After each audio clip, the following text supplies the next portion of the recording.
बिस्मिल्लाहिर्रहमानिर्रहीम। इमरान की तरफ से आर्टिफिशियल इंटेलिजेंस और प्रॉम्प्ट राइटिंग के ऊपर बारहा तकाजा किया गया है कि जी के मुल्तान टेक्स्ट बार के प्लेटफॉर्म से इस पर रहनुमाई करें। और जो नए मेम्बरान हैं हमारे जो सीनियर मेंबर्स हैं जो कि आर्टिफिशियल इंटेलिजेंस का जिन्होंने नाम सुना है वो समझ सकें जी कि आर्टिफिशियल इंटेलिजेंस कहते किसे हैं और आर्टिफिशियल इंटेलिजेंस से हम क्या बेनिफिट ले सकते हैं। ख़ास तौर पर चैट जीपीटी का लफ्ज़ हर किसी ने सुना है, इस्तेमाल भी किया है, लेकिन क्या चैट जीपीटी की को हम अपने लीगल फ्रेमवर्क में कैसे इस्तेमाल कर सकते हैं, आज हम इस पर बात करेंगे। और इंशाल्लाह इस पर हम मुख्तसर दौरानिया की कई वीडियोस बनाते रहेंगे ताकि जो जो अमेंडमेंट्स जो जो अपडेट्स आर्टिफिशियल इंटेलिजेंस में आती जा रही हैं हम उसके बारे में समझ सकें। सबसे पहले तो अहम बात रहे जी कि चैट जीपीटी है क्या चीज़ और चैट जीपीटी को हम कैसे इस्तेमाल करें। चैट जीपीटी है बेसिकली एक ओपन एआई के नाम से कंपनी है जिन्होंने इसको बनाया है। और कुछ दिन पहले से हम एक डीप सीक के नाम से भी सुन रहे हैं कि नई कंपनी चाइना ने लॉन्च की है जिसका नाम डीप सीक है। तो डीप सीक क्या चीज़ है, तो इनमें फ़र्क क्या है और इसने अरब 600 बिलियन के अगर किसी के कंपनी के स्टॉक गिराए हैं तो उसकी क्या वजह है। तो सबसे पहले तो हमने देख लेते हैं कि जो जीपीटी है और चैट जीपीटी है बेसिकली हमने एक वेबसाइट है pop.ai.pro, इसमें यही सवाल हमने लिखा है और लिख के पूछा है जी कि what is prompt in GPT. ये है जनरेटिव प्री ट्रेन ट्रांसफार्मर। और जो प्रॉम्प्ट होता है, प्रॉम्प्ट मीन्स कि हमने क्वेश्चन करना है, जितना अच्छा क्वेश्चन हम करेंगे वो हमें मॉडल को सर्च करेगा अपने सिस्टम डाटाबेस में से और हमें आंसर देगा।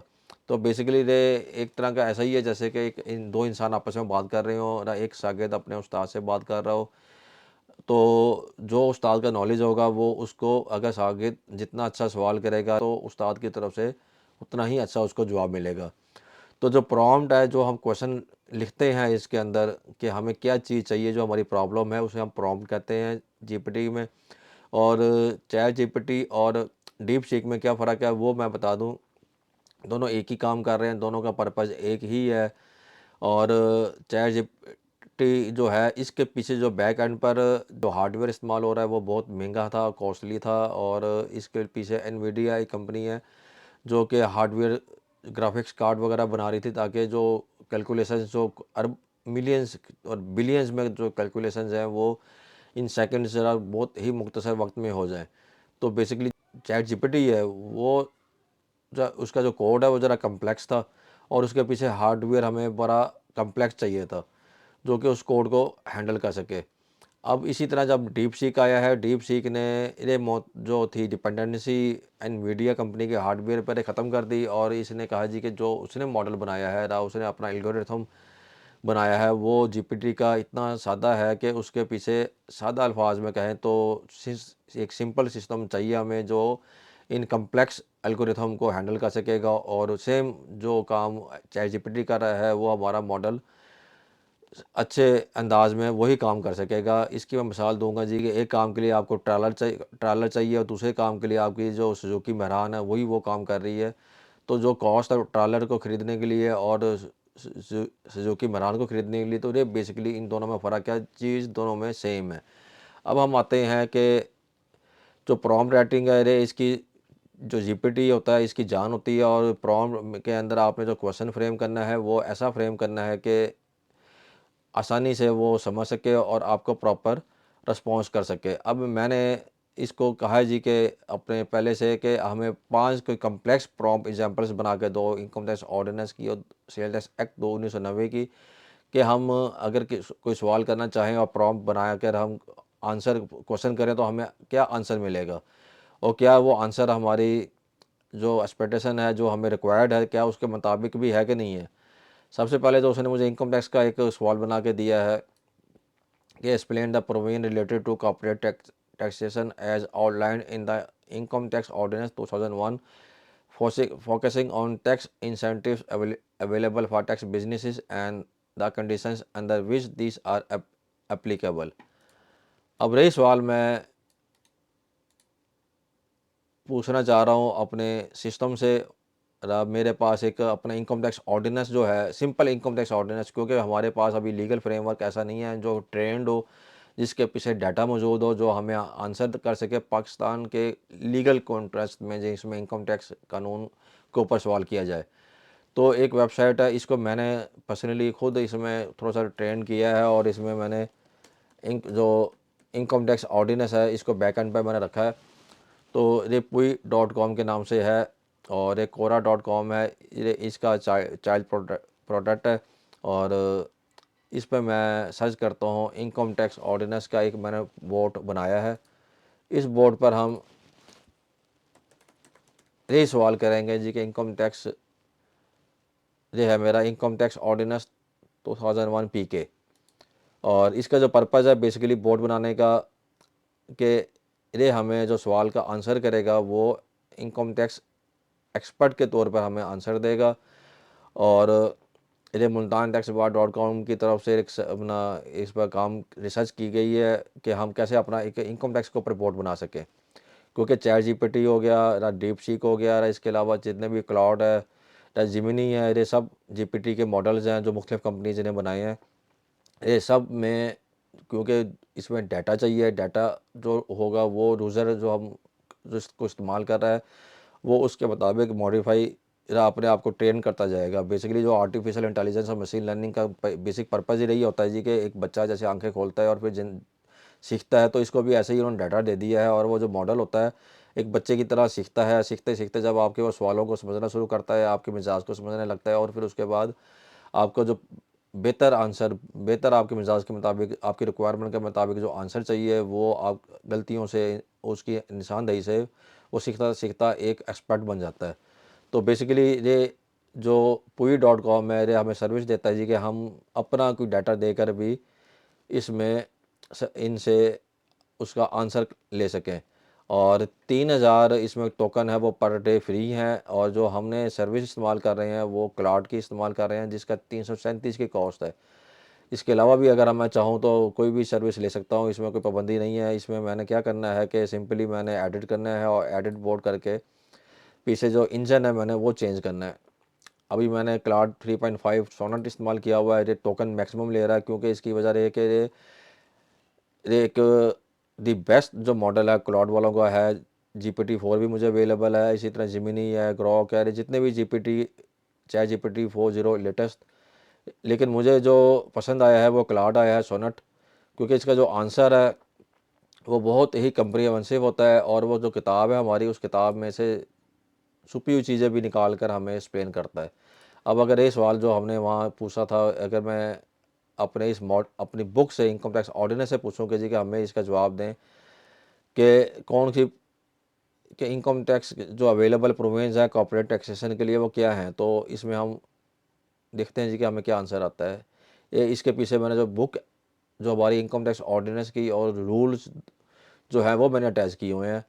और इसने सिर्फ इस बुक से ही कंसर्न करना है, इसके अलावा इसने वर्ल्ड से कोई, इसका कोई ताल्लुक नहीं है। जो कोई लाइब्रेरी है इसका जो अपनी डाटा बेस है इसका, उसका कोई ताल्लुक नहीं है। जो मैंने डाटा दिया है वो डाटा मैंने दिखा देता हूँ आपको जी कि इसमें मैंने सिर्फ एक जो बुक है हमारी इनकम टैक्स ऑर्डिनेंस दो 2001 अमेंडेड 30 जून 2024 और इनकम टैक्स रूल्स 2002 अमेंडेड 24/11/2023, क्योंकि जो रूल्स की किताब जो PDF है इसके बाद वो अवेलेबल नहीं थी। तो अब हम आंसर देखते हैं कि जी हमें आंसर क्या आया है। सिर्फ जो हमारी किताब है कि based on the provided context, कि मैं एक्सप्लेन कर रहा हूँ corporate tax definition. Corporate tax is defined in as the higher of tax payable by the company under division 2 of part 1 of the first schedule, minimum tax payable under any provision of the ordinance. फिर उसके बाद alternative corporate tax जो है वो उसके बारे में बताया है। फिर ग्रुप टैक्सेशन के बेनिफिट्स बताए हैं और ग्रुप रिलीफ कंडीशंस के बारे में इसने बताया है, और एडिशनल टैक्स की जो प्रोविजंस है उसके बारे में इसने बताया है। इसी तरह अगर जो हम दूसरा सवाल जो हमने इनकम टैक्स का है वो हमारा withholding obligations है for non-resident companies as per the income tax ordinance 2001 detail the rates applicable and the documentation required to comply with these guidelines। तो ये एक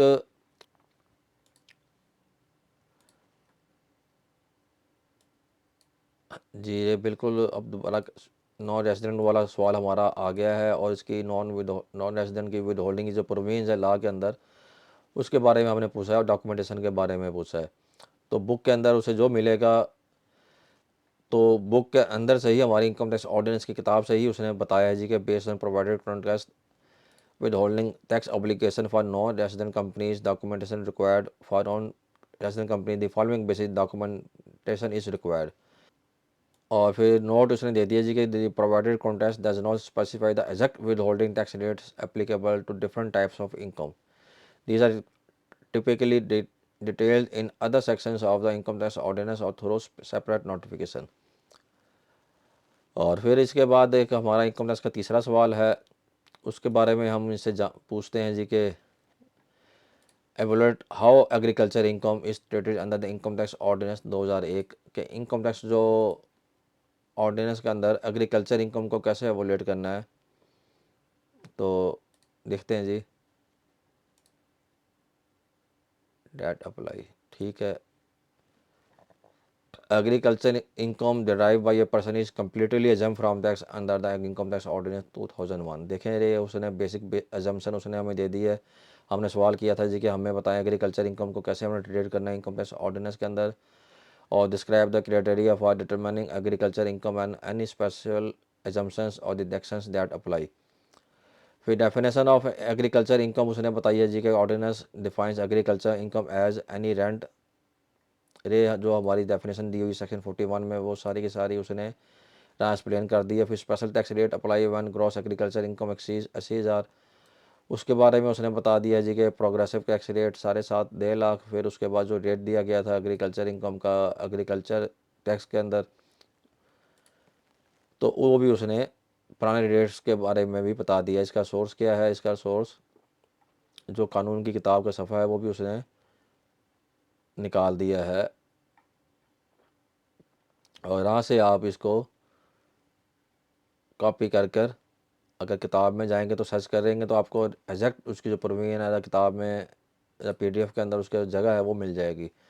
और फिर when the taxpayer explains the source of their income और investment through agriculture income, the explanation shall be accepted to the standard of agriculture income. The acceptance is based on agriculture income tax paid under relevant provincial law. जो provincial law में आपने tax जमा कराया है तो उसकी base पर ही आपका रे जो एग्रीकल्चर इनकम टैक्स का आपने क्लेम किया है तो वो आपको एसेट जो भी कंसीलमेंट का नोटिस है तो वो ख़त्म होगा. तो ये बेसिकली आपको सेक्शन 111 की जो अजम्पशन है वो भी उसने बता दी है. इसी तरह हम आते हैं सेल टैक्स के अंदर. तो ये जो सेल टैक्स का है ये भी ये इधर है, इसमें आप आएंगे और सेल टैक्स के मतलब अगर कोई सवाल हमने जो अगर उसे बनाए हैं और उसमें पूछते हैं कि discuss the eligibility criteria and process of claiming input tax credit under the sale tax act 1990 include examples of common scenarios where business can apply for such credits. तो रे इसके पीछे भी सेल टैक्स की किताब मौजूद है और इसमें हम सर्च करते हैं, इसमें हमारा 360 टोकन पर मैसेज आ रहा है.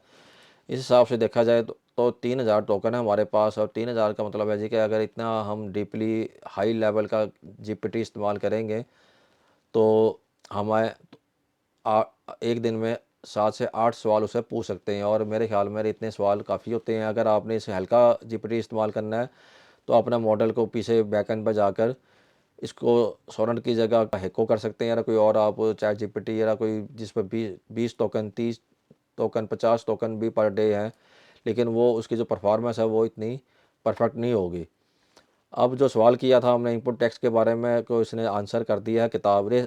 बेसिकली उसने किताब में से ही रेफरेंसेस निकाले हैं सेल टैक्स के एक्ट 1990 की, और बता रहा है जी कि registered person are eligible to claim input tax credit paid on raw material and other inputs rules for making taxable supplies as per section 7(2) read with section 8(1). तो इसी तरह क्योंकि वीडियो ज़रा लंबी हो रही है तो मैं मुख्तसर कर रहा हूँ, इसको आप देख लें. उसने जहाँ जहाँ हमें इसके मुतालिक जो सवाल था हमारे इनपुट टैक्स क्रेडिट के बारे में उसका हमें आंसर किया है. इसी तरह एक और आखिरी सवाल हम पूछ लेते हैं इससे कि आइडेंटिफाई करो जी categories of goods and services that are exempt from sale tax और qualify for zero rating under the sale tax act 1990, include a discussion on the impact of these provisions on exporters. तो ये हमारी जो sale tax की किताब है इसमें से हमने ये क्वेश्चन पूछ लिया है और देखते हैं जी कि हमें क्या जवाब आता है. तो रिमेनिंग पॉइंट्स हमारे 351 रह गए हैं और हमें उसने आंसर नहीं दिया। तो हम क्या कर लेंगे, इसको हम जो मॉडल है हम थोड़ा सा चेंज कर लेंगे। 360 की बजाय हम इसको सोनेट की बजाय इसको ले आते हैं हेको पे, और हेको पे आके सेव किया। अब हमारे जो 30 मैसेज पर टोकन के हिसाब से उसने हमें चार्ज करना है। और रेस वाले अब दोबारा पूछते हैं, लेकिन हेको है वो इतना परफेक्ट आंसर नहीं है। समझें कि ये जो चैट जीपीटी 3.5 और 4 का जो फ़र्क है, अब हम चैट जीपीटी 3.5 पे चले गए हैं। तो ये जो जम्पशंस दी हैं उसने इसको आंसर कर दिया है। अगर हम इसमें हेको मेरे सवाल करते तो हो सकता था कि परफेक्ट थोड़ा सा डिटेल और एक एक चीज़ को नरेट करता वो, लेकिन ये भी हमारे समझने के लिए काफ़ी है।